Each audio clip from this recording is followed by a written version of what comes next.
I solemnly swear that I am up to no good.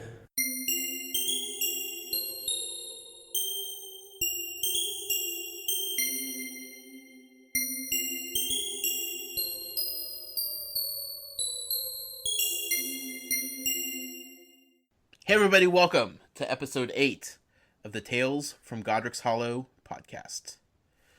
The only Harry Potter podcast in the world. I guarantee that. I guarantee it as much as a muggle can guarantee anything relating to wizards. This is episode 8. We are recording this on August 22nd. To be released on August 23rd, we are covering chapters 12 and 13 of the first book in the Harry Potter series, Harry Potter and the Sorcerer's Stone. I am the muggle host of the show, Josh Brown. I am joined by the professor himself, Professor Sonnenberg. Hello, Matt. How's it going? Doing good. How are you? I'm doing well. Yeah, you had a nice little vacation.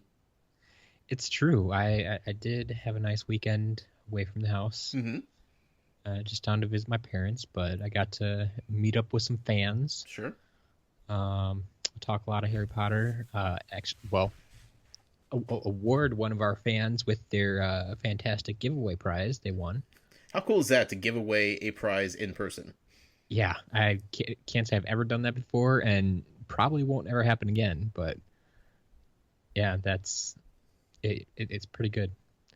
The only sad part was, at the time we met, it was a downpour, and so I'm like, okay, here's the box. You should probably keep it in the box for now, because if you open it up, it's just gonna get all wet, and then you're not gonna want that. And they'll be sad. Yeah. Downpour, huh? Didn't you just get done telling me how beautiful it is this time of year in Wisconsin? Well, yeah. After it rained, then it cooled off. So. I see. You needed the downpour to make it beautiful. Yes. Makes sense. Were you able to read any Harry Potter while you were away on vacation? I probably could have found some time, but I choose not to. Okay. Because when I'm at my parents', it's all about one thing: it's playing board games. Yeah, love me some board games. Sure, makes sense. Yep. I was concerned we weren't going to be able to record tonight because I didn't know you were coming home today. So I had to reach out and say, Matt, are we recording tonight? Because I know you're gone. I know you're away. I need to talk about Harry Potter, Matt. You can't abandon me now. We got to talk about Harry Potter. And you came home just for that reason. Oh, yeah. I feel like. Probably not true, but I feel like that has to be the reason. Well, yeah, Mondays are a big recording day for me in general. Sure. Like, I have my weekly news video to get up on Mondays. I have podcasts to record on Mondays. You know, it's kind of a given that I need to come home on Mondays. You're a busy man, Matt. How do you find time to do everything? Some weeks I don't know. I know the feeling, my friend. I know the feeling. For any new listeners out there that we may have, first of all, welcome.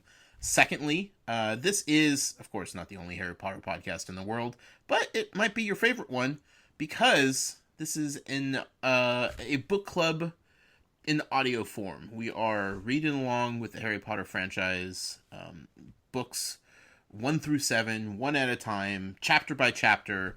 For me, it's my first time. I've never read these books before. Matt, you're an expert. You've read through them countless times.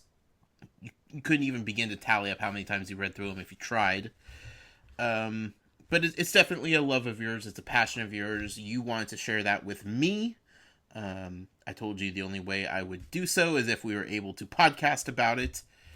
Here we are. We encourage you guys, the listening audience out there, to read along with us. It's so nice and refreshing to see so many tweets come in about people that are reading along, and they'll tell us if they've caught up. Some people are a few chapters behind our schedule. We kind of went hard at the beginning, the first few weeks, but people are starting to catch up. There's a lot of people out there that are reading to their kids. A lot of people reading these books for the first time, as am I. And, of course, we've roped in the Harry Potter fans that are avid readers that read it on a regular basis. so many different stories out there in the community about how and why you guys are enjoying these books along with us, and that's why we started this. Superficially, on the surface, we started this so that I would read the books because you couldn't rest without me reading these. It was Yep. It couldn't go on much longer. it was your lifelong goal to make it happen, and honestly, I was slowing down your life, Matt, by not reading these. But that was just the reason it started. The reason that we're doing this is for the entire community that we're building based on these books. We'll eventually get into the movies as well. There's just so many good things coming from it. I love hearing from you guys. I know, Matt, you enjoy seeing all the tweets as well. It's nice to know that we are doing something, not just creatively, but also building something to where people participate along with us. That's a really cool thing. Yeah, I was excited to see just not how many people have chosen to read along with us, but like they're getting excited about it. Mm-hmm. That they're not just reading along page after page. Oh, that okay, yeah. They're really getting excited about it, and then they're excited to listen to the episodes to hear what you think about it. And I don't know how many times I've heard that we bring up points that they've never thought of, right? And they've read it half a dozen times. Sure, that's cool. So, yeah, that's awesome. Some people are saying like how hard it is to not read ahead. Some people are just going ahead and reading ahead anyway.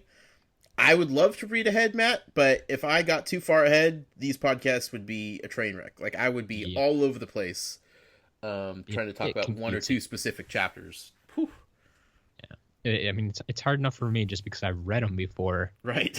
to keep it straight what we know and what we don't know, but I specifically have to stick to our reading schedule. Otherwise, it'd be a train wreck on this end too. Yeah.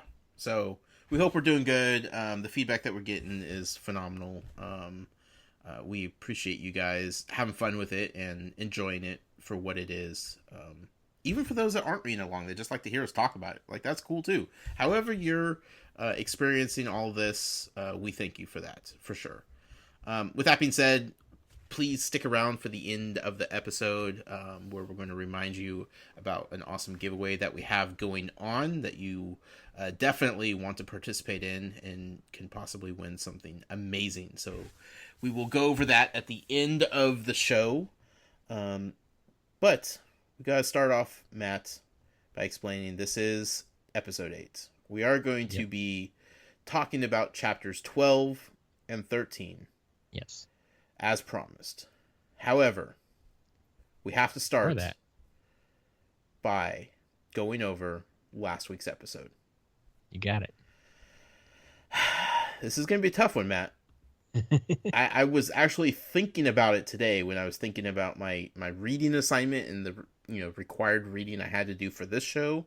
Sure. And I had that moment of, I remember a lot of, I remember where we are in the story, but I don't remember specifically what we covered on the last episode. They're starting to blend together now. Yep. We've gotten so many. It's becoming a cohesive story. Weird how that works. A good thing. Yeah. So I'm going to do my best, Matt. We started off, so last week we covered chapters 10 and 11. Is that correct? That is correct. Okay. Chapter 10 was dedicated to the fine holiday of Halloween, Yes. which I didn't believe was actually celebrated in the wizard world because it seemed too cliche. How wrong I was, Matt. How wrong I was. We saw... Oh, what's that? They love Halloween, that's for sure. Yes, and I appreciate that. Very well done story revolving around the element of Halloween. So we start off by Harry getting this package delivered by a whole bunch of owls, a whole flock of owls, while he's eating.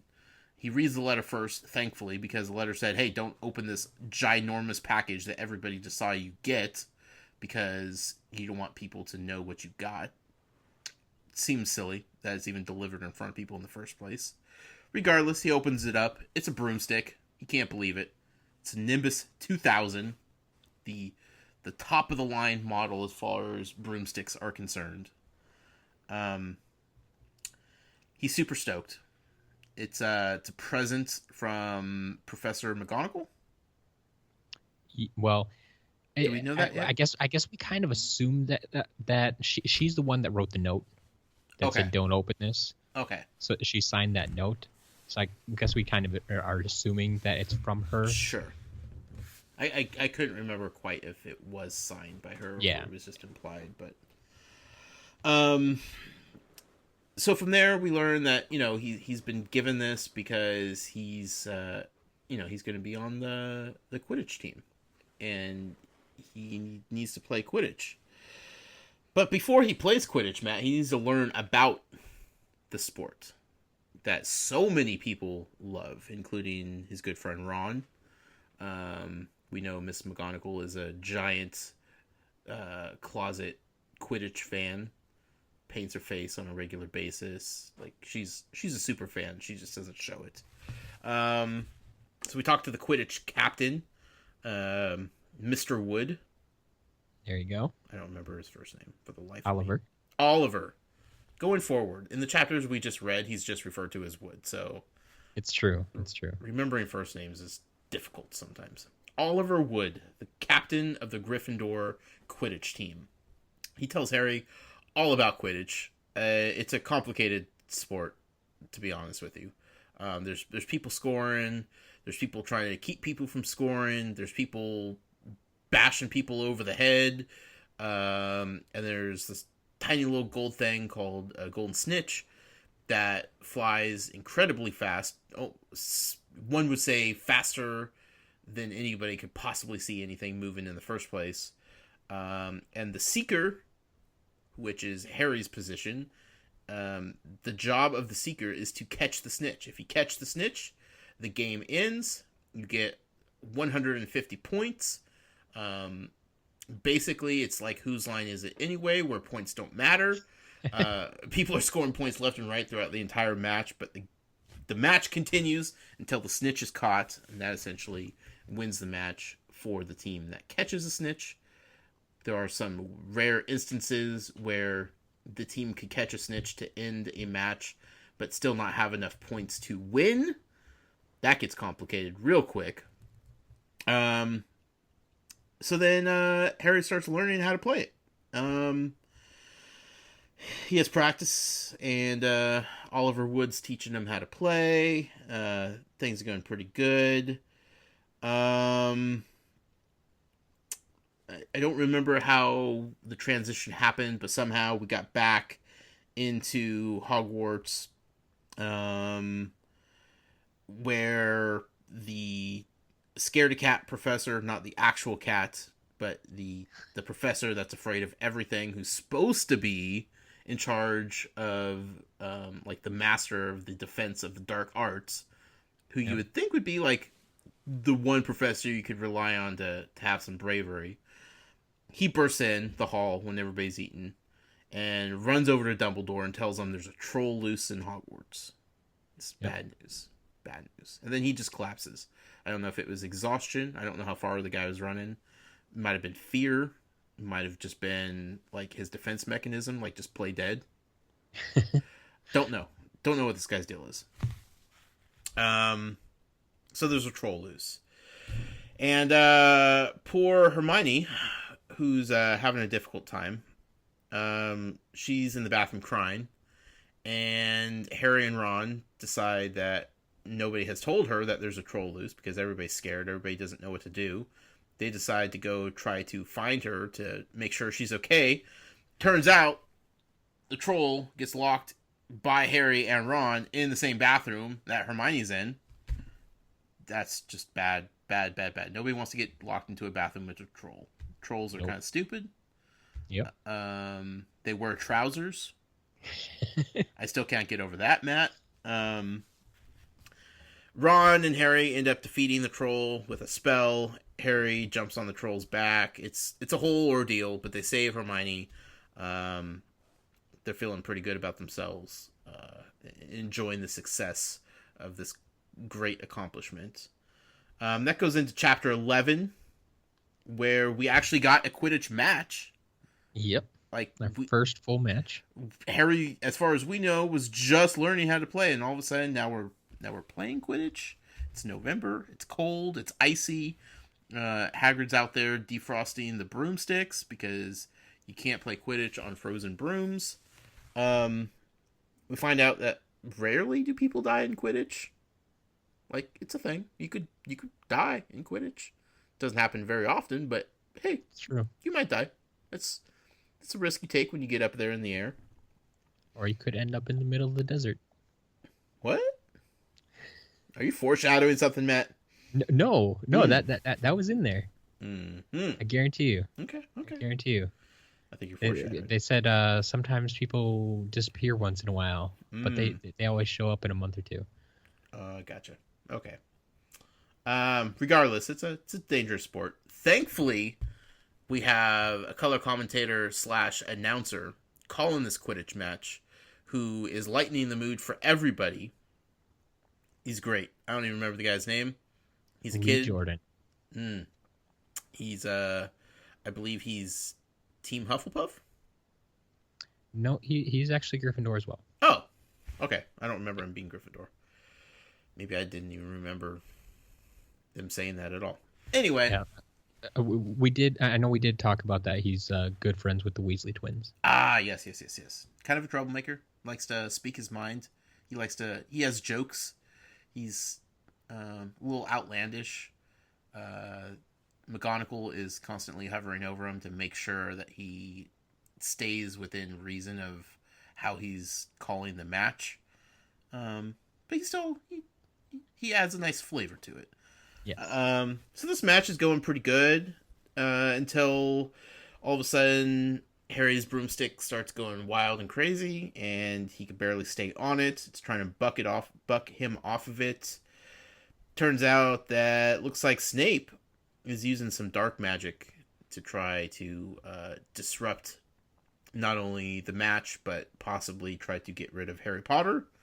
Hermione does not like this at all. She immediately jumps to action. I mean, he did to save her from a troll, so this is her way of saying thank you to Harry. She sets Snape on fire with a magic spell, because she's quite good at little blue flames, and apparently Snape is super combustible. So, well, they're all wearing robes, and I think they may even mention that they're like made of wool or something. Yeah, and his sleeve started to catch on fire or something. But yeah, so Harry ends up winning the match by catching the snitch in his mouth. The rules don't explicitly state that you have to catch the snitch by your hands, so however you catch it seems to be okay in the rule book. Everybody's happy. Gryffindor wins. We go on to find out that after speaking with Hagrid after the match, that his three-headed dog is the one in the hallway that they encountered, and the dog's name is Fluffy because Hagrid. Because Hagrid, yes. I feel like I'm going to say that a lot in this series. But we also had this moment where like Hagrid was defending Snape a little bit when they were trying to, explain that Snape was trying to possibly injure or kill Harry. Hagrid was kind of not defending him, but not really giving in to the hype of Snape being a total bad guy. Yeah. We don't really know why. As quickly as, Hermione changed sides, Hagrid is definitely sticking to his guns here. Yeah. And basically, like you said, defending Snape. Mm-hmm. And then at the end, Hagrid dropped a name unexpectedly and inadvertently. A very important name we would come to realize soon of Nicolas Flamel. There you go. and that was I don't remember the context of it. What did he explicitly say that the thing was by made by Flamel or Um, he said that I don't remember the exact verbiage. you forget the dog, and you forget what it's guarding. That's between Professor Dumbledore and Nicolas Flamel. That's right. Okay. So whatever the dog is guarding has to do with Dumbledore and Sure. Flamel. But no real That's all. indication. Was No. it Flamel's? Was Flamel? Nothing really other than a name. No. But like you said, we'll find out pretty quick. Yes. But I think that was chapters 10 and 11. As best as I can remember it. That was. Yeah. That leads us to chapter 12, Matt. Chapter 12. The Mirror of Erised. Is that how you pronounce it? Erised, yes. Okay. I was reading that and trying to figure out the best way to pronounce it. I don't know if I came up with that version. It's one of those new words. I mean, what are you gonna do when you start making stuff up? So, kind of like Hermione. I mean, I apologize if there's anyone actually out there named Hermione that wasn't named after this Hermione, but I mean that was in my mind a completely made up name when I first read this book. Now this Erised, is that how you're saying it? Is that something that people knew how to pronounce before the movie came out, or did the movie kind of cement how it was pronounced? Yeah, I would definitely go with movie. Yeah. Okay. Yeah. Just curious. I mean, it was one of those things that I'm sure everybody had their own version of it, probably. Mm-hmm. And a lot of people, I think I probably did it too. Just you read it and didn't, maybe try to pronounce it once, but it was just in your head, so you didn't actually have to say it out loud, so it didn't matter. Right. It's like, oh, I see it on the page there. Sure. We're good. So we're getting pretty far into the book now. We're not meeting a lot of new characters, but we did have one in this chapter. Madame Pince. Do you remember who she is? She was the librarian. There you go. Yeah. Now, when she was introduced, I was like, is she new? Is Matt going to put this on this list? Because I don't remember seeing her name anywhere, but it's quite possible she was glossed over at some point. Yeah, no, she that's the first time we meet Madame Pince. Okay. I believe they mentioned going to the library before, but they never really spent much time in the library. So. Okay. And as far as we know, she doesn't teach a class or anything. She's not a professor necessarily. Sure. So it's just she's in the library all day. That's her job. Yeah, so we didn't really get to know her either. Not too much. Yeah. I mean, other than they kind of fear her. they don't want to upset her. They gave her the librarian stereotype. Yes, very much so. Yeah. So, chapter 12.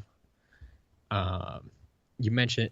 I found it interesting that you mentioned in chapter 10 we were in October, and chapter 11 all of a sudden we were in November. Chapter 12 we see here we're immediately in December already. Almost Christmas time. Yep, we're just flying through the year right now. I honestly, Matt, flipped backwards and I was like, where did we leave off in the seasons? Because I feel like we just time jumped a little bit here. Yeah, I mean, it moves along quickly, but that's what happens when, like I said, it took us the first half of the book just to get to Hogwarts. Sure. It's like the first half of the book was summer. Yeah. And then the second half of the book we have to get through the school year, basically. Right. So it's kind of got to move along. But yeah, we're right before Christmas in December. I was dead certain, Matt, after the Halloween debacle in my head, that Christmas was not going to be a holiday celebrated. I was like, look, if they're celebrating Halloween, I just don't see how Christmas is actually going to be a holiday here. Yeah. like I said, they like their holidays. I honestly think it's just so they can have their big feasts. Yeah. Yes. They like to eat. So any holiday they can. I mean, when was last time you had a Halloween feast? It's been a couple years. I might start the tradition this year, to be honest with you. Okay. Yeah. I could see that. I feel like it's a good tradition to have. Yeah. Halloween But like feast. okay, here they skipped over Thanksgiving. That's true. Although I suppose that's more of an is that more of an American holiday? Yes. Yeah, that would be more of an American thing. Yeah, I don't think they celebrate Thanksgiving in Great Britain. Yeah. 'Cause, Hey, maybe in the new Harry Potter movie coming out that takes place in America. There we go. Yes, we're gonna have a Thanksgiving themed Harry Potter celebration, Matt. Awesome. Yes. It'll probably be nothing. They'll probably just glance right over it. Another day at Hogwarts. Yeah. Anyway, Christmas time. Right away in this chapter, I'd love to see that we start to get some more of the Weasley twins antics. They really started acting up again, and yeah, the first instance I believe was they like bewitched some snowballs to keep whacking Professor Quirrell in the back of the head. Mm-hmm. Like you do. But then throughout the rest of the chapter, they just keep popping up, and it's great. It's great. I love the stuff they do. Yeah. And it's not necessarily needed, but it's a good breakup of like the drama and like main character development that they have going on. Yeah, it feels like a lot of times when our main characters are getting into something kind of heated, they'll just kind of pop up out of nowhere. Right. I mean, it helps that, it makes a little bit of sense because they are in the same house, and so they share the same dormitory, so they're going to be in the same basic area all the time. But it does seem that they pop up at the most opportune times too. Yeah. So yeah. But it's what they do. So sure. I also made a note here that they mentioned the weather was really bad, Mm-hmm. and the owls were having a hard time delivering the mail. Yep. But what really got me is that Hagrid was nursing the owls back to health. I'm so glad you brought this up. Yeah. Like we just got done saying, Hagrid takes care of all things that are big. Mm-hmm. He has Fluffy. Yeah. We can see him taking care of Fluffy, taking Right. Fluffy for a walk. But nursing owls back to health? I feel like he would crush some owls if he was like trying to hold them and nurse them back. Yeah. This guy does everything, doesn't he? He kind of a jack of all trades. Yeah. I mean, good guy to have around, I guess. Yeah. You need a broomstick defrosted, Hagrid's your man. You need an owl nursed back to health, Hagrid's your man. But keeping secrets, I don't know. No, yeah. Bad Trust idea. with those. Show you where the best tavern is, Hagrid's your man. Christmas time at Hogwarts seems incredibly fun.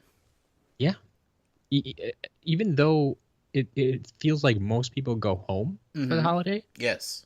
they still make a big deal of it at the school. Yeah. Like they want the kids that can't go home or don't want to go home for whatever reason to have a good time too. And I appreciate this because it wasn't something I had probably would have thought about. Because in my head, like the kids are just there up until summer when they have to go home for the summer, and then they come back the following, in a few months for the next school year. Yeah. I hadn't thought about them being able to go back and forth on a more regular basis. Obviously, they don't just have free reign to travel back and forth. They need a reason. A holiday would be a good reason. And you'd want to spend the holidays with your family. Because basically, to get back to wherever they live, I think they have to take the train. Right. Like, these kids don't have any other mode of transportation, really. Sure. They can't drive. But before the train, Hagrid has to row them out to where they came from, to the train. Not necessarily. That's just how the first years get there. Oh, because they're not supposed to have broomsticks. Yeah, Okay. there, That's there, true. there, there are other ways to the castle from the train. Okay. Okay. Yeah. I'm just thinking of poor Hagrid just having to just go back and forth all day, just taking all these students back to the train, trying to nurse some owls back to get back to health, and all this stuff going on, and he has to be a shuttle service as well. If you need a boat, Hagrid's your man. That's true. But yeah, I liked the thought of like the kids going home to see their families for the holidays if they wanted to, if they were able to, and that caveat actually added a lot to the story because two of our three main characters chose not to go home for the holidays. Yeah, well, I would go with one chose not to and one couldn't. Sure. Harry, of course, had no interest in going back to the awful family, the Dursleys. Yep. Man, I almost forgot their name. We haven't actually heard about them in quite a while. Right. We got a brief mention of them, not even by name though. I don't think. Mm-mm. But yeah, we got a brief mention of them in this chapter, which I'll get to in a minute. And then Ron, his parents were vacationing in Romania to hang out with their oldest boy, who's learning about dragons over there. Charlie. Yep. Charlie. Went to study dragons. So the Weasley boys remained at Hogwarts for Christmas, and they seemed okay with it. Oh yeah, they have no problem, especially when they're all there together. Yeah, like they kind of have the castle to themselves, type of thing. Mm-hmm. And I think the twins even kind of brought that up, that the holidays are for family, and they're all going to sit together because they're family. And yeah, especially when it came to Percy. Yeah, because it seems like they all kind of, the twins and Percy and Ron, like all do very different things and have very separate lives throughout the day. Yeah, I mean, you get the idea that they all have their own set of friends. You get the idea that, the Gryffindors are a family as a whole. The Gryffindor first years are even closer and hang out more. The Gryffindor second years, well, they got to know each other the previous year, so they're going to hang out in the coming year as well. Right. That's how it's built up, and so they don't have classes together, so they spend most of the week separated from each other. Sure. So it only makes sense that, yeah, most of the time they're kind of separated, even though they're living in the same dorm. Mm-hmm. But then when it comes down to it and they have some free time, we're all here. Let's do this. Hermione, of course, went back home to see her family. And I think the only reason that was written into the story is to allow Ron and Harry to get into some mischief without the overwatching eye of Hermione. Kind of give them some freedom and a little bit of, they could breathe a little bit, knowing that she wasn't going to scald them at every attempt to get into some trouble. Yep, she wouldn't be holding them back. Yeah. What do you want to talk about? The feast? The feast sounded delicious. Well, if we're gonna jump there, let's start in the morning. When I guess the feast happened after the Okay, yeah. I was thinking it was Christmas Eve feast. Before we get that, I think this was actually the night before. Wizard chess. Oh, yes. Wizard chess. I want to play What that. do you think of that? Fascinating. Absolutely fascinating. Like, it's one thing to be able to just say, command your pieces to move. Mm-hmm. But then when you realize that they can basically think independently. Yes.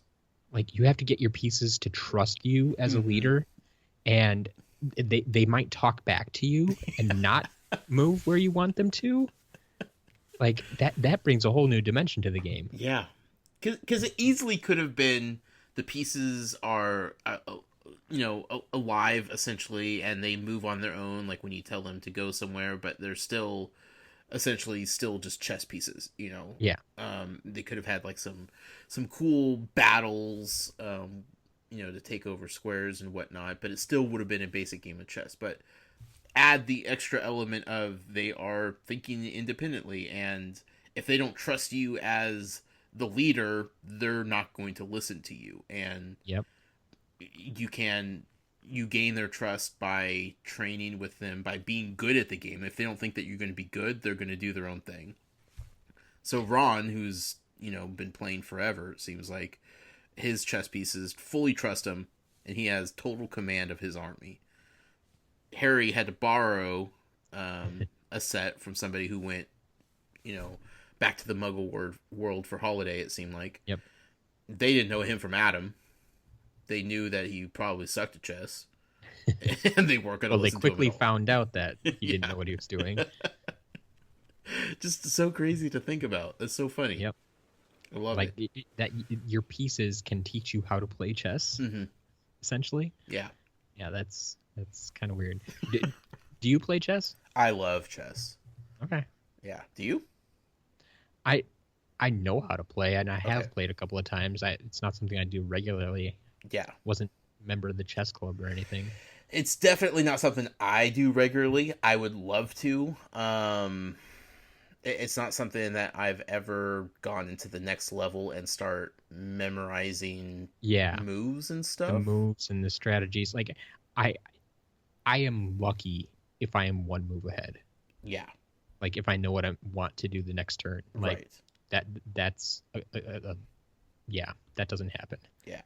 If I played anybody that was good at chess and knew moves and setups and stuff, like, I would get destroyed. But I know how to play. I know the strategy of it. I thoroughly enjoy it. It's just not something I've ever put a lot of time into. But anytime I get the chance to play, I will absolutely take up that opportunity.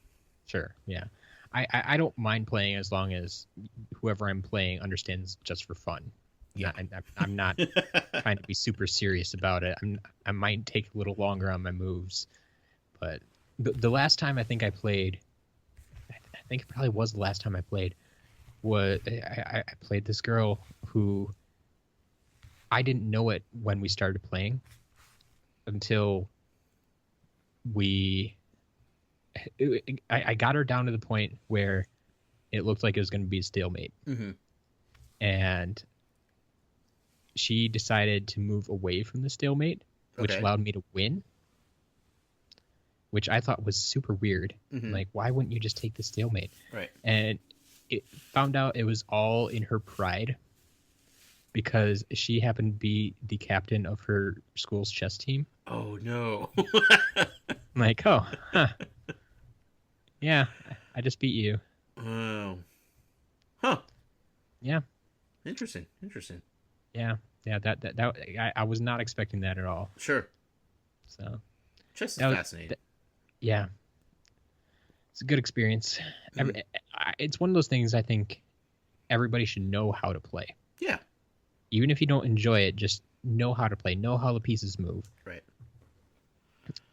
I mean, I know that there's ways to beat somebody at chess in, like, 3 moves, like the first 3 moves. Like, you could beat... Like, that's scary. I would never want to play somebody that good. That's frightening. That's way too much pressure. Like, I think, from what I understand, at least, it's... They have to make a certain 3 moves, and your opponent then has to make, like, a certain 3 moves. Right. To set it up so you can do that. Like, it doesn't happen. Sure. But still. Yeah. And there's names for specific moves and strategies. Like, it's way intense. Anyway. But just like, I mean, you could get that intense in just about any sport. Yeah. Or hobby, you know. Sure. There's terms in, well, just take Harry Potter, for instance, or Skylanders. Like, I could talk about something and people would think I'm talking in a foreign language because they don't understand any of it. But, it's also your Wisconsin accent, Matt, but... Thanks.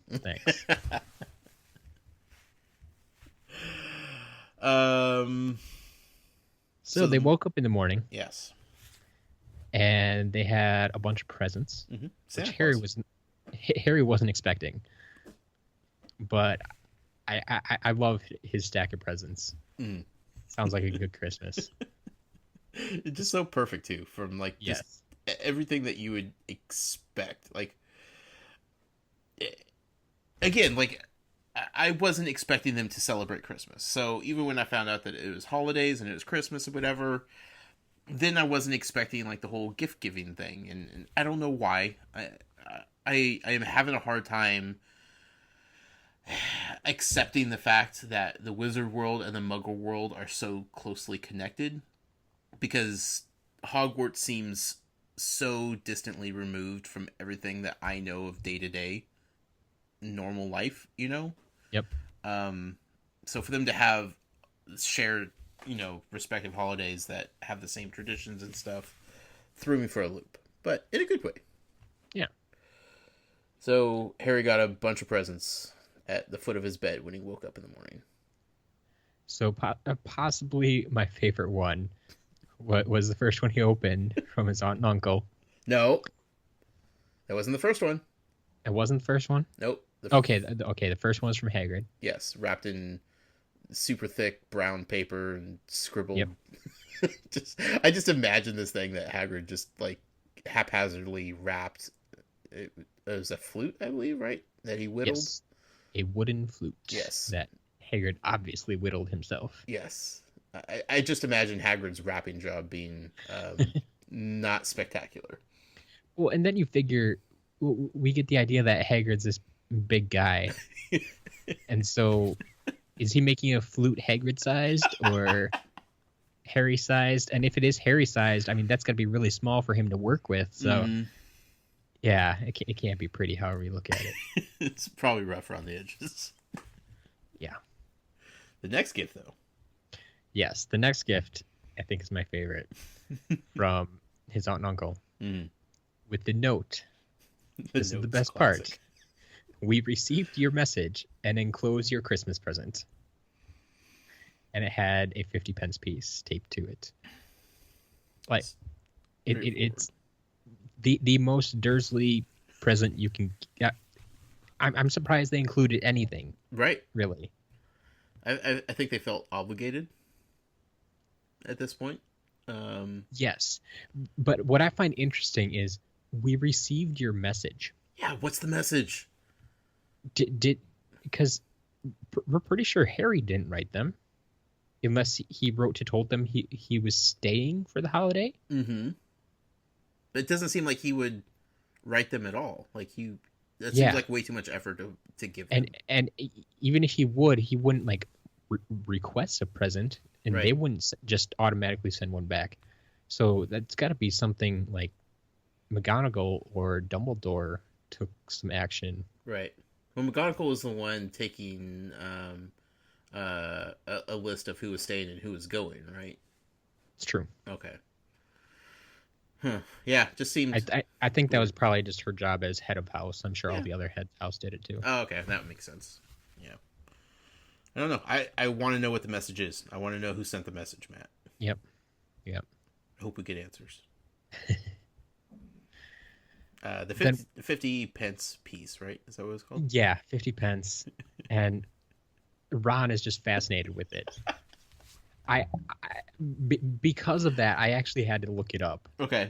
Do you know what a 50 pence piece looks like? In my head, I just assigned it a 50-cent piece of U.S. American currency. Okay. But now that you say that, I'm going to look it up. I'm going to Google it right here. Oh, okay. Not what I was expecting. Yeah, not quite. I'm guessing it's. I can't really tell how big it is just from the pictures. I have nothing to compare it to. Sure. But there's a lot of straight lines on that thing. It is an equilateral curve heptagon. 7 sides. Because why not? Yeah. Oh, here's a picture of a guy holding it. It looks bigger than a quarter. Okay. I mean, it probably makes sense. It's 50, It's also incredibly thick. Yeah, it says 1.78 millimeters. Yeah. which, I mean, sounds small, but for a coin, that's, Yeah. yeah. Crazy. I could see why Ron was so enamored with this thing. Yeah, it's definitely different from anything they've seen. But Ron lives in the Muggle world. And this is common currency. Right? In England? Yes, but Ron doesn't really. Well, we haven't seen Ron's house yet. Sure. So is this alluding to what what's his name? Malfoy continues to pick on Ron over the next 2 chapters about with his family not having money? Is this kind of setting that up? Not so much. It's more so that once again, Ron doesn't really know anything about the Muggle world. Mm. He grew up in an old wizarding family. Mm-hmm. They're not rich like the Malfoys, Right. but it is still an old wizarding family, and they tend to avoid Muggles. Okay. They don't necessarily dislike them, but they just keep to themselves. Okay. So he's just not used to seeing Muggle money because he has no use for it. All right. That's fair enough. Yeah. It just they explaining his fascination with this money, and then over the next chapter and a half it was him getting harassed constantly about not having any money and getting picked on about that. So maybe a little foreshadowing of sorts. Possibly. Yeah. So back to Harry's presents. Mm-hmm. He gets a Weasley sweater. Which I don't know about you. Like growing up, I did have a couple of like Christmas sweaters when I was really young. I never had Christmas sweaters. But how cold does it get there in winter? Well, I grew up in Southern California, so yeah. So not cold. You never wore a sweater ever. I didn't own a sweatshirt or even a hoodie, Matt, until I moved up here to Portland. Yeah. So yeah, growing up in Wisconsin is a little bit different. Sure. You want some warmth in winter. I'll give you that. And so when you're younger, especially, and you don't pick out as many of your clothes, you get these sweaters. Mm. But in this case, Mrs. Weasley makes all these sweaters. Right. Which is just awesome. Yep. And I love that they comment, just the comments on all of them, actually, that Harry's looks better than the rest of them. Yes. Because you put more effort into non-family ones. Yep. Ron's is always maroon, and he hates maroon. Yep. And Fred and George, or Gret and Forge. Because they have initials on theirs. Yes. In case they forget their names. Ron's doesn't, because they're pretty sure that Ron's not going to forget his name. Yes. And Percy. He gets a P because he's a prefect. Now, as I was reading this, I had to stop myself several times because I, like you warned me, kept reading it as perfect. Because it fits, doesn't it? So many times I'm like, why do they keep saying like he's perfect? I don't remember this being a thing. And then okay, never mind. I'm totally reading this wrong. Yeah. Yeah. Several times I had to stop myself. You're right. You called it. In any case, the most important present is the last one. Mm-hmm. Well, actually, no. There was he got something from Hermione. A box of chocolate frogs. Yeah, there we go. Yeah. Box of chocolate frogs. Because, sure, that makes sense. She knows he loves them. Well, I mean, and she gave Ron every flavor beans too.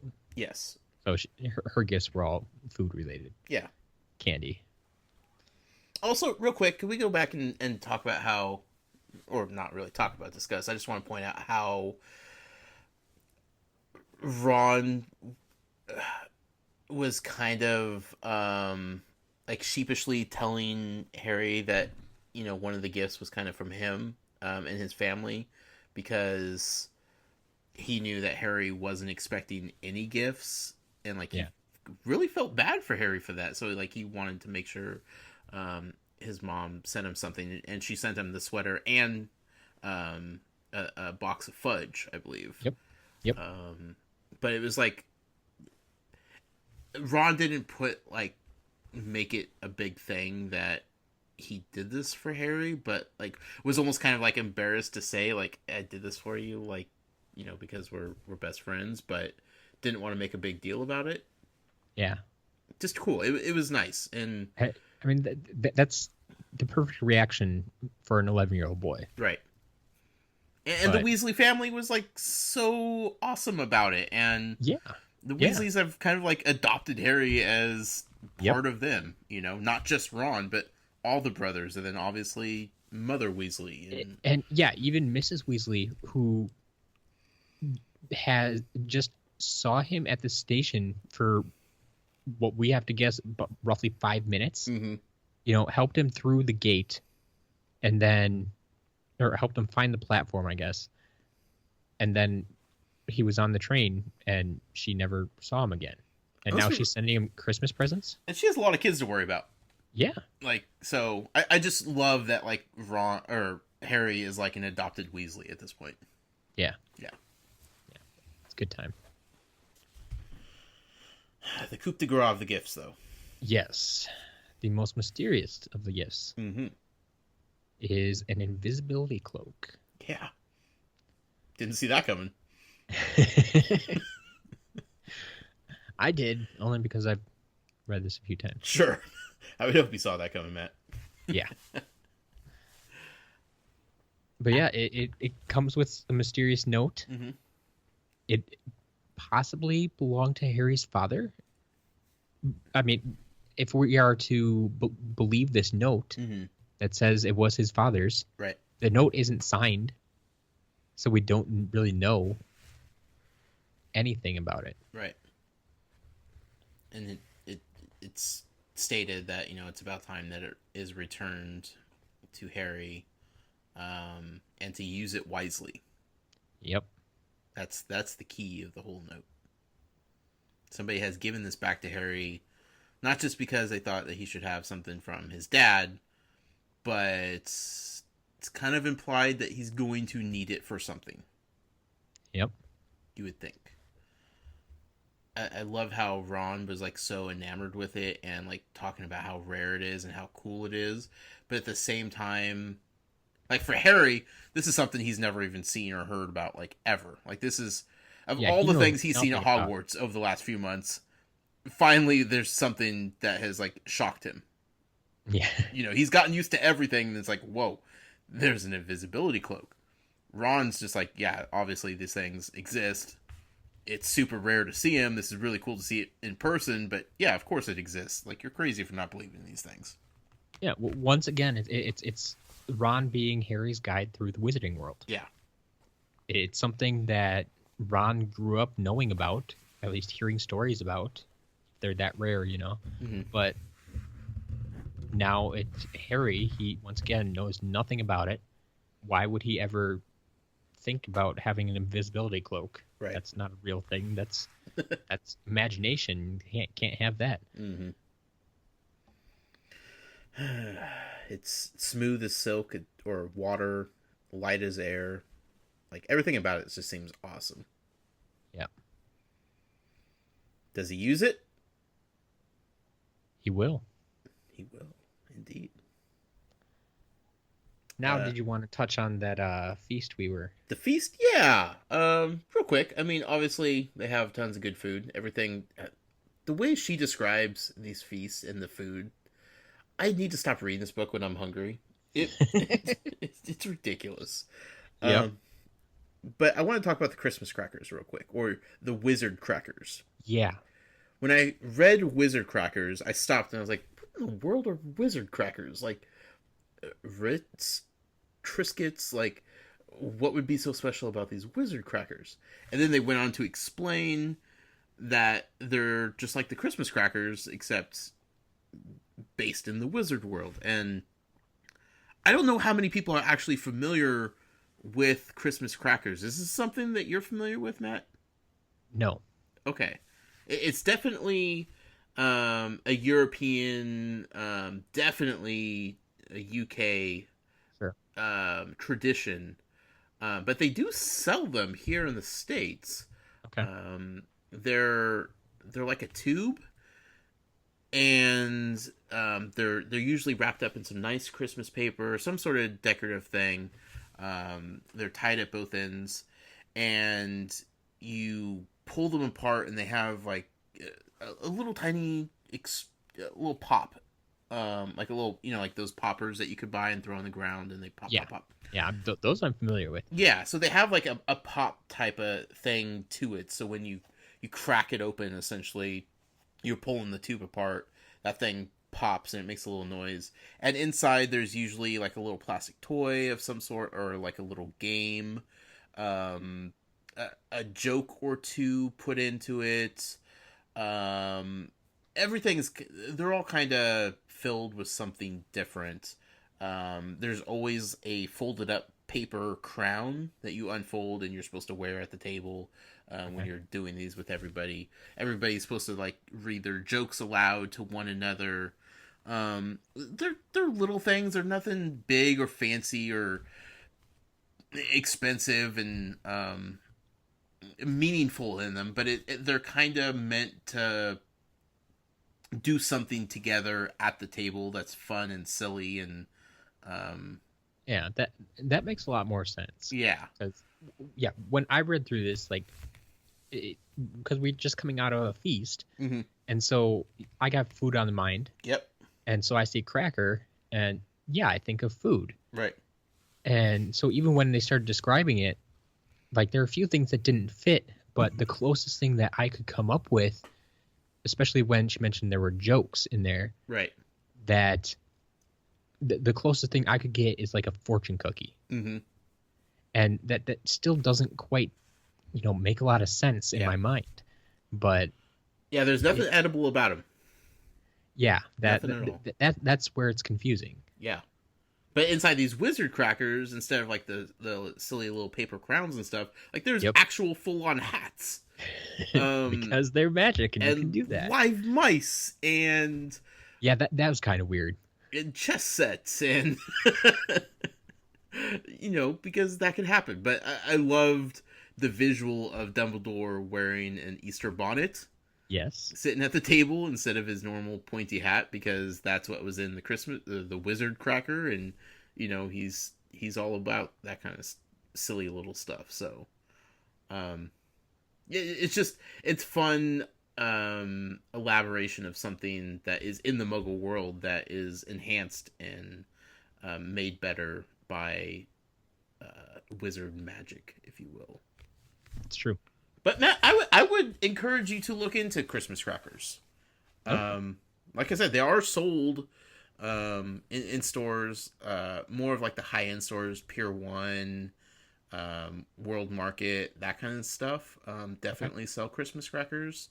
But they're a fun little thing to do, especially if you're going to be having some sort of feast for Christmas, where everybody's sitting around the table. It's a fun thing that's pretty silly, but still kind of enjoyable. It makes sense. Yeah. Yeah. I implore you to check it out, my friend. All right. That's all I gotta say about the feast. It's all good. That's the one note I had too was the wizard crackers. Okay. Yeah. Kind of just So, tossed yeah. in there, but Now it's that night, and Harry decides it's time to use the invisibility cloak. Mhm. And he finally figures out what he should be doing with it. yeah. Whether or not this was the intended purpose of whoever sent it, he decides he's going to sneak down to the restricted section of the library. Because that's where they've been trying to get into this whole time. It's the only place they haven't looked. Their answer's got to be there. Yeah. Oh, Harry. So what'd you think of the restricted section? Well, something made a lot more sense Yeah. that I knew existed in this world but had no context for. Screaming angry books. Yeah. Yeah. Books that can scream. I mean, and he thought he heard whispers from other books, and well, then there was the Bloodstained book, Mm-hmm. and yeah, some interesting stuff going on there, but definitely explains why they're restricted too. Right. A lot of dark magic, dark arts books in the restricted Yeah, section. like even if I had a note from the teacher, I'm not sure I would want to explore these books if they're just gonna like scream at me. Right. Like, Now, how do you? here's my question, Matt. Yeah. I've questioned the validity of some of the professors that are on staff. I have questioned the existence of the Slytherin household and why it's necessary. Yep. Can you maybe explain why it is necessary to have these books that are teaching dark arts in a library at a school? Like, I understand the necessity of the books themselves, but maybe they shouldn't be there at the school where young, impressionable minds could possibly get their hands on them and learn some dark arts. Maybe people in the Slytherin household, per se. Well, where else are you gonna keep them then? Not in a school. But then how are the students gonna use them? The students don't need to learn about the dark arts, Matt. They need to learn how to defend themselves from the dark arts. And how do you learn to defend yourself? By having a professor that's capable of teaching. Isn't one of the best ways to defend yourself against something to know how that something works? Sure, and I would trust 3 of the 4 houses to do so responsibly. I feel like they're just giving the Slytherin household every possible chance to become the worst wizards they could possibly could be. They're making it easy for them, Matt. You look how hard it was to get into the restricted section, though. Even for the good kids. Like any of the kids in Slytherin household wouldn't be able to get a note from Snape to go ahead and get a restricted book. I suppose it's possible. I'm just saying, you're arming this incredibly bad household with bad intentions and bad ideas and bad knowledge, and you're asking for trouble, Dumbledore. What are you doing at this school? I don't think he's fit to lead this school, Matt. He may be a great wizard, but I don't know if he makes the best decisions when it comes to running this school. All right. That's all I gotta say about that. All right. Yeah. I have a feeling you're not gonna be Dumbledore's biggest fan. I don't get it, Matt. Like, I don't understand why they're breeding these kids to turn bad. They know what's going to happen with a Slytherin household. It's just accepted. They're like, these kids are just... No, okay. They have stated that there wasn't a witch or wizard who went bad that wasn't in Slytherin. This does not mean that everyone that goes to Slytherin turns out bad. No, but you know that the other 3 houses aren't breeding these bad witches and wizards.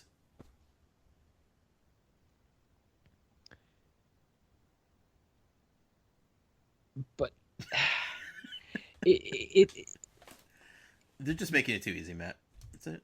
I think that they're gonna go bad no matter what. So why do you have to enable them? Kick him to the curb. Send him somewhere else. They need a Hogwarts for bad kids. All right. We'll see what we can do. Dumbledore's just asking for trouble. That's just what it comes down to. All right. You'd think he'd learn by now, but he hasn't. He's just sitting there with his Easter bonnet, reading jokes, having a merry old time.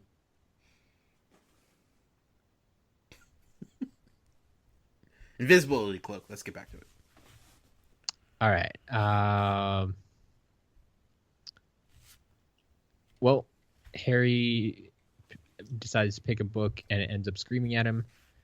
Filch comes after him. He has to run away, and he scrambles into a room that appears empty, but he finds the Mirror of Erised. Hmm. He doesn't know what it's called. Nope. At first. Yes. But it's definitely something that catches his eye immediately. Yep. He wants to check it out. Now, was he just checking to see if his invisibility cloak was still working? Is that why he first walked over to the mirror? Well, yeah, he walked over to it, I think, because it stood out. Okay. Just curious. I think it mentioned, like, it looked like it shouldn't be there. Right. Okay. And so he wanted to, let's see. Looked like an unused classroom. Dark shapes of the desks and chairs were piled against the walls, but there was an upturned waste paper basket. But propped up against the wall facing him was something that didn't look as if it belonged there, something that looked as if someone had put it there just to keep it out of the way. Okay. So he walked over and checked it out. And that's when he saw them. Yes. Dun, dun, dun. He didn't necessarily know who they were at first. No. Because basically this is the first time Harry is seeing his parents. Mm-hmm. Sure, he saw them as a baby, but do you remember when you were 6 months old what your parents looked like? Vaguely. I have flashbacks when I'm practicing the dark arts, Matt, but other than that, no, not really. Okay. So yeah, it's basically meeting his parents for the first time. Mm-hmm. But what was the first thing he noticed that She clued has him in? the same eyes as he does. Yes. So once again, he has his mother's eyes. Looks like his father has his mother's eyes. He has the same hair as his dad. Like his dad Yes. has like the unkept looking hair. I love that. Nice little touch. I am kind of surprised too to see that it's not just his parents, Mm-hmm. but there's, I think they said like around like 10 people there or something. Yeah. At first, it made it sound like there was like hundreds and hundreds of people in the mirror, like the first description of it. But then once they started describing what he was seeing, it was I think they said about 10 people in the mirror. But still, I mean, you figure this is a classroom Mm-hmm. that, you know, it's not that big of a room. Right. So 10 people standing in the room behind him could feel, I mean, especially to fit in the view of a mirror. Yeah. I guess I kind of pictured it in my head once it was known that it was about 10 people of like just like a family portrait type of thing, you know. Yeah. Everybody kind of standing or sitting in front of each other, and everybody all kind of squished in to fit in the frame. Yep. Yeah. It also stuck out at me that he tried talking to them, Mm-hmm. but they just kind of looked at him Smiling. Yeah. It's like not really reacting, Right. but he still, you know, he wanted to be there. He wanted to see them. Mm-hmm. I think he even he pushed his nose up against the glass, or Yeah. yeah. Very, very cool moment. I definitely wasn't expecting. Sure. So. Yeah, that'd be a weird thing to be expecting it. Yeah. I mean, even like, you know, it wasn't until the line of "she has his eyes" where it was like, "Oh crap, that's his parents!"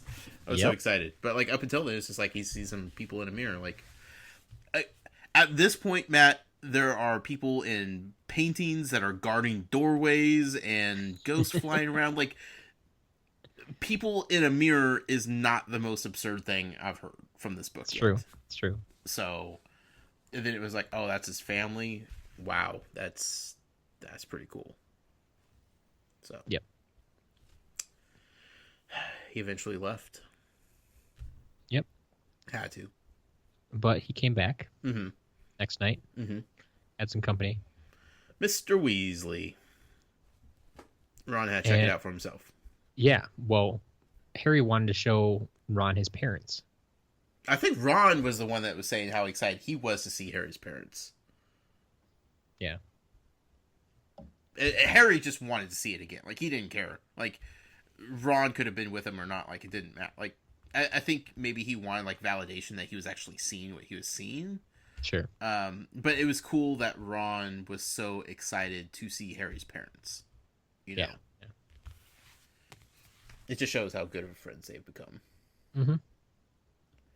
Ron did not see his parents, though. No. Ron saw something else.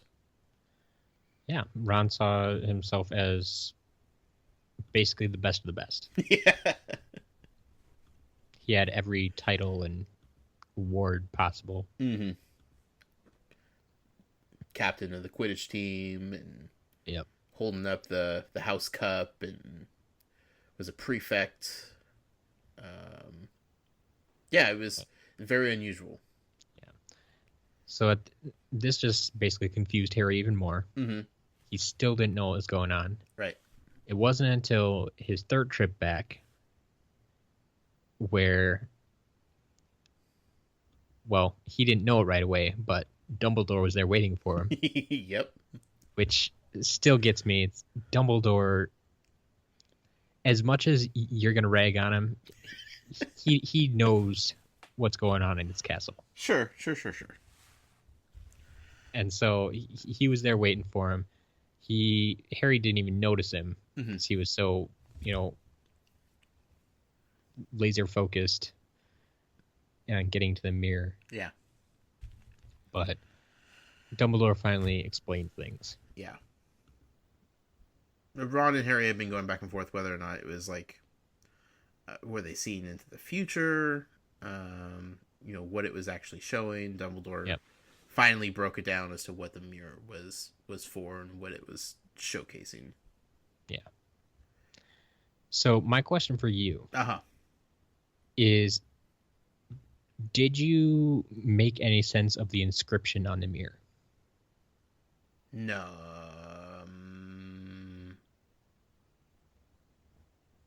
I don't remember.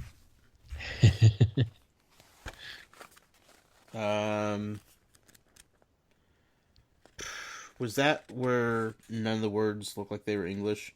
Yes. The Erised, straw. Yes. Nope.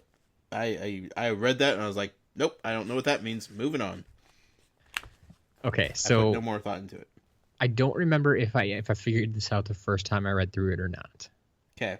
Like, I knew there was something. It had to mean something. Mm-hmm. And I like solving puzzles. Sure. So it's kind of weird and messed up, but it's a mirror, okay? Okay. So in order to read this, you kind of have to read it in a mirror. Okay. Or read it backwards at least. Okay. But even then, it's not broken up where it should be. Okay. How do I do this? I'm trying to do it with my phone. It's not going to work. Don't worry about it. Okay. Basically, if you read it backwards and split it up where it should be, it says, "I show not your face, but your heart's desire." Oh. So it actually tells you what it's okay. for. Huh. If you read it properly. Right. So Erised is just desire backwards. I love it. Is that actually ever explained in the book? I think the closest we get is Dumbledore's description. Okay. I think, if I remember correctly, like I said, I don't remember if it was the first time I read it or if it was the second time I read it. It was one of the earlier times that I read it, that when you get to Dumbledore's description and he says heart's desire, something clicked with just seeing the letters in desire and realizing it was Erised. So smart. Yeah. So I've always really liked that. Like, I don't think it would have been quite as easy if it wasn't the full word. if Erised wasn't desire, because like I said, the rest of the words aren't split up into actual words. They're like she put the spaces in the middle of words, Right. but she kept Erised all together. Yeah. And so that makes a big difference Sure. when trying to figure that out. Well done. If I wasn't reading at the speed of light tonight to get it done before we podcasted, I might have spent more time thinking about that. But I definitely remember seeing a bunch of words that did not look like English. And I was like, well, we'll probably get a definition later on. And I moved right on from that. Cool. I like that. Yeah. But one note I want to make about Dumbledore is Harry notes that he didn't see him there. Right. And he kind of makes it sound like he knows that Harry's been here before. Mm-hmm. And he says, I don't need a cloak to become invisible. Yep. I was thinking about that. Yeah. Was he sitting there the last 2 nights being invisible and just observing? Did he know Harry was going to make his way into the room? And I kind of wonder, too, is he being literal with that? Like, does he actually become invisible without a cloak? Or is he just saying, like, implying that he has ways of not being seen? Right. You know, like, he anything from, like, a secret passage to some other way to spy on Harry or something. Maybe there's just a painting in the room with a ghost in it that's watching Harry and then reports back to Dumbledore. So yeah, I at this point I don't know if he's actually saying that he becomes invisible, right? Or if he just has ways of not being seen, right? Yeah. In any case, it's pretty cool. Yeah. I think. Definitely.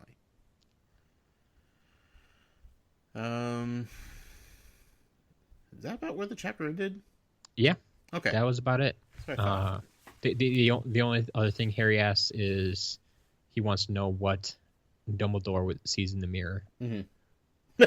Oh, that's right. Yes. Himself holding wool socks. Yep. Because you can never have too many wool socks. One can never have enough socks. And nobody buys them socks. Everybody buys them books. And you just want some socks for Christmas. You'd think after hundreds of years they would know what Dumbledore wants for Christmas, but yep. Maybe he just needs to be more upfront about it. Yeah. That's Dumbledore. Yeah. That's Dumbledore indeed. Cool. Well, from there we went right into chapter 13. Yep. Quick little read chapter 13 was. It was. But with the interesting title of Nicolas Flamel. Mm-hmm. We're finally going to know who this Nicolas Flamel character is. Yes. I assume. Going into it, seeing the title, I'm like, this is it. But, maybe it's a swerve. I don't know. Well, I mean, when you have a title of, like, Troll. Yeah. And, well, actually, no. That it wasn't titled Halloween. Troll. It was titled Halloween. Yeah. Never mind. But still, they talked about Halloween when Sure. it was titled Halloween. So yeah, it's pretty upfront. So yeah, good guess that we're going to learn who Nicolas Flamel was. Yeah. No new characters in this chapter. Mm-hmm. We've already talked about Nicolas Flamel a few times, so he's not really new. We just put all the puzzle pieces together about Nicolas Flamel. Yes. And learn much more about him. Absolutely. Yeah. Where do you want to start? Well, do you feel a need to talk about Harry's Quidditch match? One thing I need to say about Harry's Quidditch match. Yes. Okay. I make a lot of assumptions. Yep. With Harry Potter and the Sorcerer's Stone, and we'll probably continue to do so through the next 6 books as well. And I know you've told me this before, that every house has a Quidditch team. Yep. In my head, I just don't see Hufflepuff having a Quidditch team. I just see them... Maybe I don't have a full grasp on my household yet. Maybe I'm not really certain what the the inner workings of what being a Hufflepuff is all about. But to me, I just don't see the Hufflepuff folks like me playing much Quidditch. Like, that seems like a total jock thing to do. Like, Gryffindor and Slytherin having Quidditch teams? Sure. Ravensclaw? Yeah, probably. They probably go out there because they like to be outside a little bit, but they're not super competitive about it. I just don't see Hufflepuff going out there and being like, yeah, let's get ready for some Quidditch. Yeah, I can see they probably have a much harder time finding team members than you would in Gryffindor. But what's the position where they beat people over the head? The beaters. The beaters. Are there beaters in Hufflepuff House? I don't feel like that's a something that could be. You only need 2 people. You can't find 2 out of, I don't know, 50 or 100 students that are willing to. I don't see Hufflepuff having that aggressive, competitive mentality, especially to the point of being violent. No one said they were good at it. Touche. I'll give you that. I don't know. I just Hufflepuff and playing a game like Quidditch, especially now that I know how brutal and violent Quidditch can be, the two things just don't go hand in hand, Matt. That's all I'll say. They're like, I don't know, Cleveland Browns or something. Yeah, but at least the Cleveland Browns go out and try. Well, I'm sure they try. They are loyal to their teammates. Sure. I don't know, Matt. Maybe, okay, have you seen the movie Dodgeball? Yeah. Maybe I'm not giving the Hufflepuff enough credit. Maybe the Hufflepuff are like the Girl Scouts that they have to go against for the qualifiers, where you just look at them and you're just like, oh, Girl Scouts playing dodgeball, this is going to be a piece of cake, and they turn out to be like the most ferocious dodgeball players there is. Yep. Maybe I'm not giving Hufflepuff enough credit. There you go. I don't know. We'll see. They didn't win this match, though. No. Not even close. Harry was very determined. He wanted to get in and out as quickly as possible. And he did. 5 minutes, I believe they said? Yep. I think it might even said less than 5 minutes. Yeah. That seems unheard of for a Quidditch match. The other students thought it might be a record even. Yeah. Well, considering the longest match had gone on for 3 months, a 5 or under 5 minute match seems pretty impossible. Yeah. But it happened. Yeah. So Harry's that good. Yep. That's all I wanted to say about the Quidditch match. Fair that was definitely the least important part of the chapter. So they finally did figure out who Nicolas Flamel was, or at least where Harry had this nagging thought in his head that he had heard the name before, had read it somewhere. Yep. And sure enough, he had. Yeah. Did you catch it? Nope. As soon as they said it, I'm like, I don't remember that being read in the book. Yep. It definitely was. Okay. Yep. Because it's the first time Harry read that collectible Dumbledore card from the Chocolate Frog. Mm-hmm. They gave us the full text of the card, and every time I go back and read that, I'm like, wow, they give you a lot of information up front. But then you have no idea what it means in the beginning, but you're thinking about cards coming to life, and yep, you're more worried about the picture moving than you are the interesting factoids on the back. Yeah, Merlin being in the deck, like all kinds of weird stuff I was thinking about. Yep, very nothing well about Nicolas Flamel. Yeah. I do also appreciate that this was discovered after Harry gave Neville a chocolate frog. Gotta include Neville. Of course, because Neville is just there. He's poor Neville. I feel so bad for this kid, but I appreciate that he stuck up for himself finally, even if he got himself knocked out cold. It's true. Tried to pick a fight with the 2 biggest, baddest kids in his class, and Hey, 2-on-1. You go, Neville. he may not be the sharpest crayon in the box, but I think the kid has some heart. I Yeah. like it. But yeah, I like how it was all included with Harry giving him the chocolate frog and him offering to give the card to Harry because he knew Harry collected them, and another Dumbledore card. Like that's the common card of the set. I'm starting to figure out. But it's a good thing it's common. Yeah. Yeah. Nicolas Flamel. So we find out he's connected to the Sorcerer's Stone, Mm-hmm. which Hey, obviously means nothing right away, but No, Hermione. we know it's the title of the book. We finally have a reason for the title of the book, Matt. Yes. I'm so excited. It's that moment in the movie where they speak the title of the movie and Mhm. they said it. So is it okay? So what's the UK title of the book? Philosopher's Stone. So is it called the Philosopher's Stone throughout the book? Inside also? To my knowledge, yes. Okay.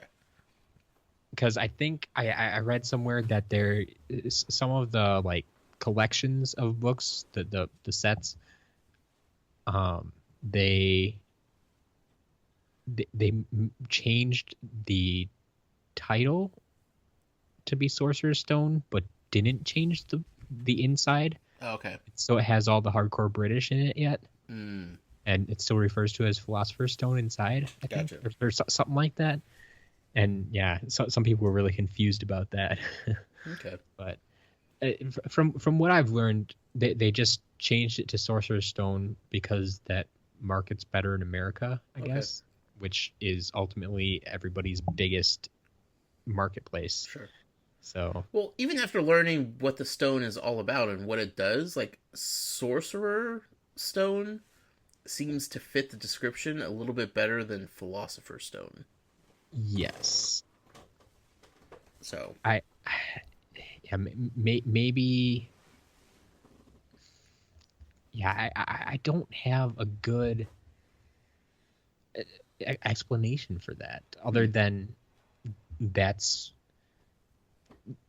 I guess in Britain that they're the stone that does this, the legendary stone that does this, is known as Philosopher's Stone. sure. But yeah, to us, because it doesn't actually exist. Well, as a Muggle, saying that it doesn't actually exist, Right. and that it would fall into the same category as magic, Yeah. which would make sense with a sorcerer. Sure.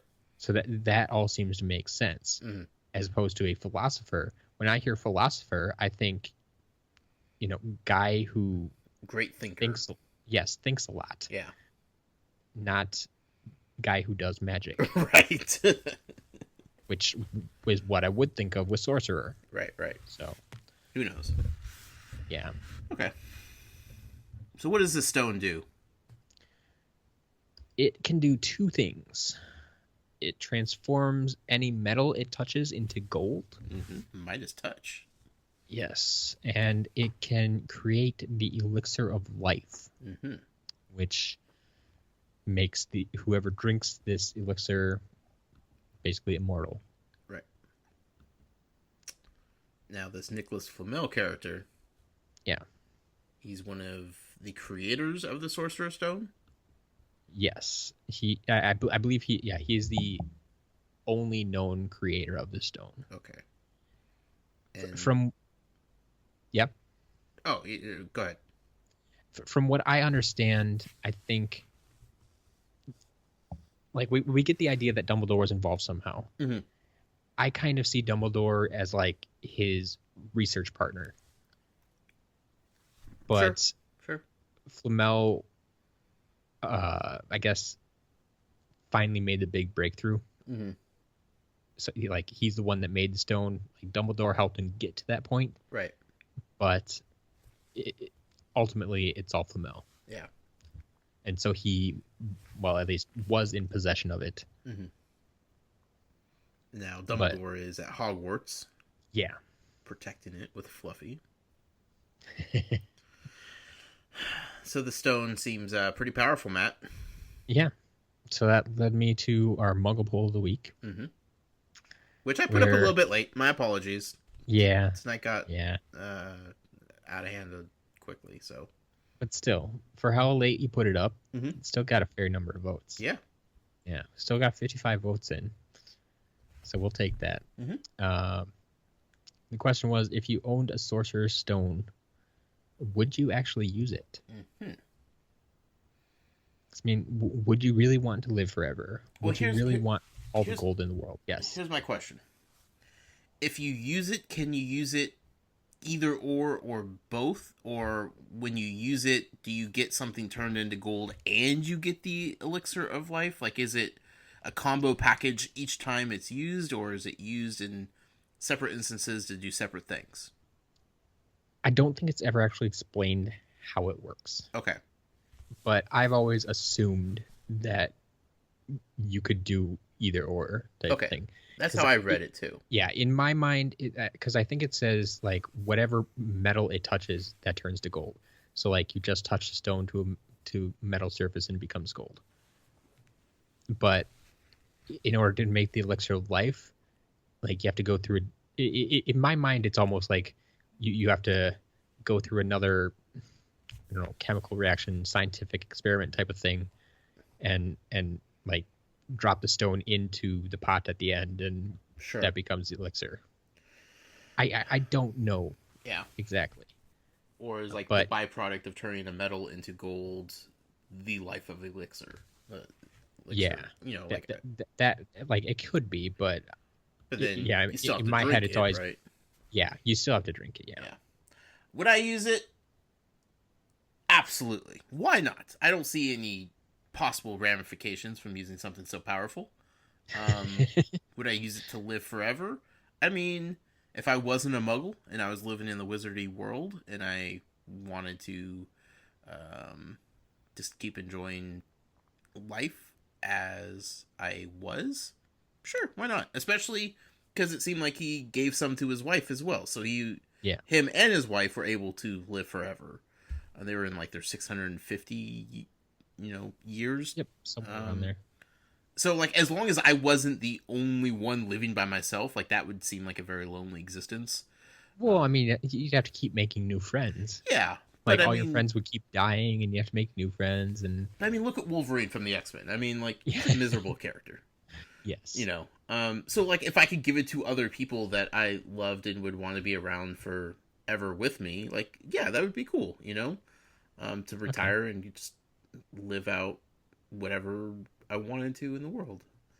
Also, turning any metal to gold, I feel like that could be a benefit for sure. Yeah, definitely. Yeah. Would you? I'm leaning towards no. It just feels like it changes too much. Yeah. I mean, like you said, like if you use it if you find someone to use it with you, it's a little bit better. But even then, I don't know. It's. I guess we don't really know like side effects or. Yeah. Like, yeah. Do you keep aging at the same rate? Or does it kind of pause your growth? Sure. Like he's been around for 650 years, but does he look like a 20-year-old, or does he look like a 650-year-old? Yeah. Ooh, that would not be fun. Yeah. So I guess that could make a difference too. Sure. What'd the poll say? About a 2-1 on yes. 69% yes, 31% no. Yeah. But yeah, so people on both sides of it yet. Sure. Definitely. I'm sure the people who said no were probably raising the same questions as us of what are the side effects? What could go wrong here? It's too good to be true type of thing. It's like OxyClean. It's not necessarily what it's advertised as.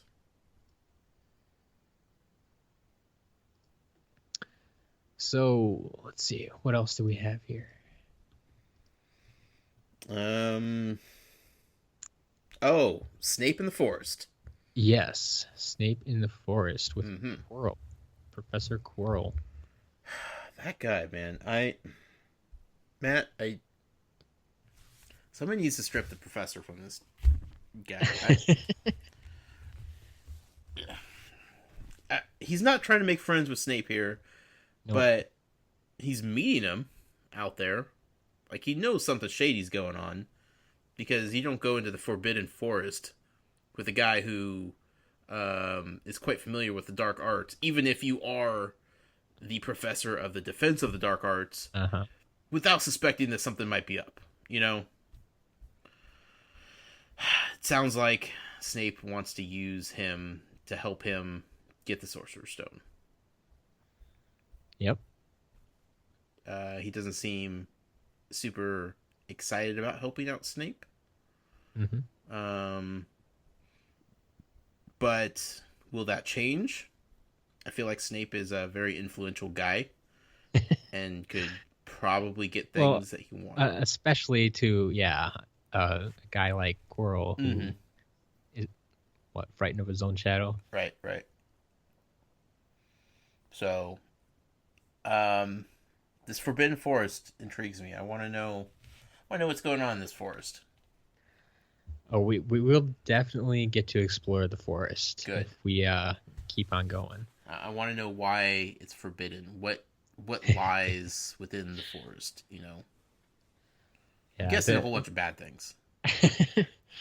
Yeah, they're not necessarily all bad, but Look, yeah, if Snape feels comfortable walking in there, I feel like there's a lot of things that are surrounding him that he feels comfortable with, which might make other people feel uncomfortable. So, we'll see.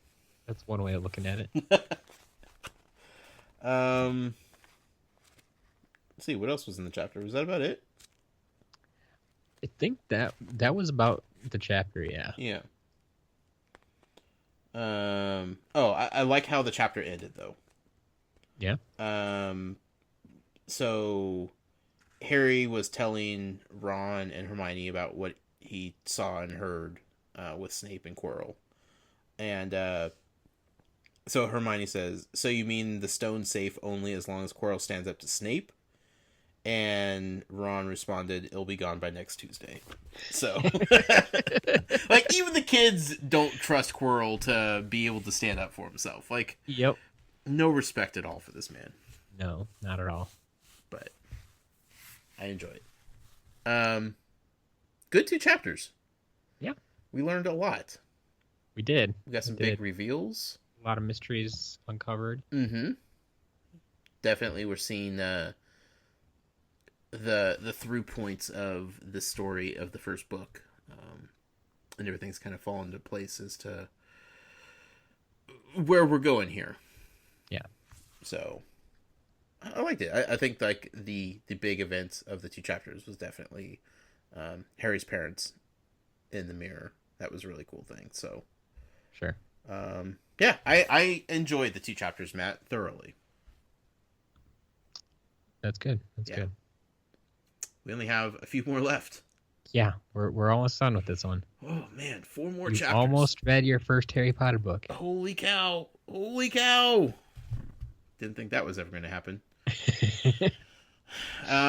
So next week, the episode will be recorded on August 29th to be released on August 30th. We will be covering chapters 14 and 15. So be sure to read up and catch up to us if you'd like to listen to that episode for sure. Immediately following the release of that episode, Matt, we have something cool happening. What's going on? Well, before we get there, I'm going to jump back a little bit. Okay. I forgot to warn you about this. Oh. Because I almost forgot about it again. But our good friend Sebastian, who I'll remind you quickly, won our last giveaway. Yep. He actually sent an email last week, like before the last episode. Okay. And and it was actually along with his entry for the podcast, and that's why I forgot about it. Makes sense. I just wrote it off as another an entry email and Sure. forgot that there was actual email in there. So we'll read this off quick. Okay. Because I promised him I would. Hey, Matt and Josh. First of all, I'm going to settle the debate that could soon come up. Both Matt and Josh and Matt sound just fine.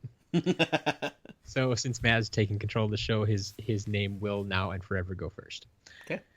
Next topic. I am loving this podcast. As one who is a big fan of Harry Potter, I haven't read the books. I wish I did, but I was never good at reading when I was a kid and had no one to read them to me. With that said, I am now listening to you guys talk about the books. It really makes me want to start reading them as well. Now, if only there was a way to win a complete hardcover set of books. Foreshadowing. Yeah, which is really weird looking back at this because I that was not intentional, but he does now have a complete hardcover set of books that apparently he is reading. So Yeah.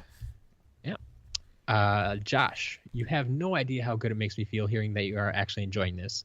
I do not think it is cheating having Val read them to you. If anything, it makes you smart since you can take notes while she reads and you don't have to put down the book and try to remember what you wanted to write down. Mm-hmm. I'm currently trying to get Morgan, his wife, to read them to me. No luck yet. Now on to a personal note. Don't write off the Slytherins too quickly. Little Sorry. do you guys know, I'm a Slytherin. You're out. Take the books back, Matt. Go drive. Take them back. Part because I want to be, and part because that's where I was placed. So he was actually placed there, which is interesting. I just don't know if we could give giveaways away to people in the Slytherin household, Matt. That's not going to work for me. Plus, who doesn't like a snake as their logo? Which is very true, too. I do like their logo, but like I said, I like their colors, too. But anyway, that seems to be all for now. Thank you, and I hope you make it all the way to the end. If not, at least to the 4th movie, it's the best one. About the colors. I feel like you'd probably like them even better if they were purple and gold. I think you're crazy. No? No. You got the wrong side of the Mississippi there. That strikes me as odd, Matt. I thought everybody in Wisconsin was Viking fans. No. Oh. No. Just my dad's cousin. There's always one in the family, isn't there? Yeah, don't know how that happened. We really don't. He's lived in Wisconsin his whole life, as far as I know. The rest of his family, hardcore Packers fan. They have season tickets, actually. Packers season tickets. Oh. And they're Vikings fans. I don't get it. Whatever. Anyway, Sebastian, thank you for the email. Yes, absolutely. We welcome any and all emails, as we'll go over in just a little bit. Matt gets the emails. I don't read them, so if there's anything spoilery or surprising that you don't want me to see or read until Matt reads it on the podcast, feel free to email away and catch me off guard with an email during the next show. Yep. So going back to this... what you were trying to lead into is we do have another giveaway going on right now. Yep. The entry method is the same as the first giveaway. So anyone who entered the first giveaway, you are already entered in the second giveaway. Congratulations. Yes. If you have not entered yet, what we need you to do is go into iTunes, leave a rating and review. Make sure to take a screenshot of that review and send it to me at talesfromgodricshollow@gmail.com. That will be your entry. Yep. Did you say what you were giving away? I suppose we should do that. Yeah. Yeah. We are giving away a complete set of Harry Potter on Blu-ray. All 8 movies. Or VHS, whichever you prefer. Yeah. Well, actually, no. I don't think they actually made VHS. Shoot.